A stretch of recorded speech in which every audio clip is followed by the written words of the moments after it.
Trauma bonding. Bonding over, through, or with trauma.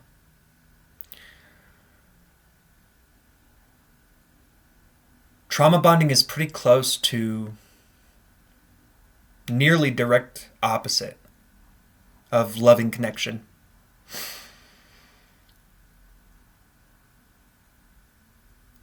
Trauma bonding is a low vibrational activity where individuals are able to experience a form of connection through their traumas, be that by sharing traumatic events or by expressing their traumatic experiences.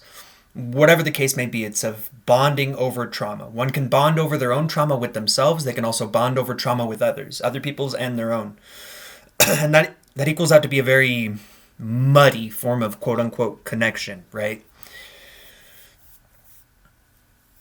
What comes up for me upon this distinction is a time in my life whenever I was at a very low point. I felt as though I had been abandoned by my mom and her passing away. I'd been abandoned by my dad and his passing away. And I started to perceive abandonment with my partners, whom I was with throughout this duration of time. So from that place of abandonment, I began to research into different psychological means to be able to get individuals to not leave me. I wanted to have control over that. I pretty much vowed it off. And in that process, I came across some particular terms such as roller coastering and fractionation. So roller coastering is where you go through a wide range of high and low emotions with a person very, very rapidly. Be that walking through a story of past, present, future, back and forth, alternating those back and forths. Or you walk them through some of their experiences where they've experienced pain and then happiness, pain and then happiness. And then the other part of that is fractionation. So a way to cause fractionation within an individual is through the roller coastering, right? So it starts to split them in multiple ways.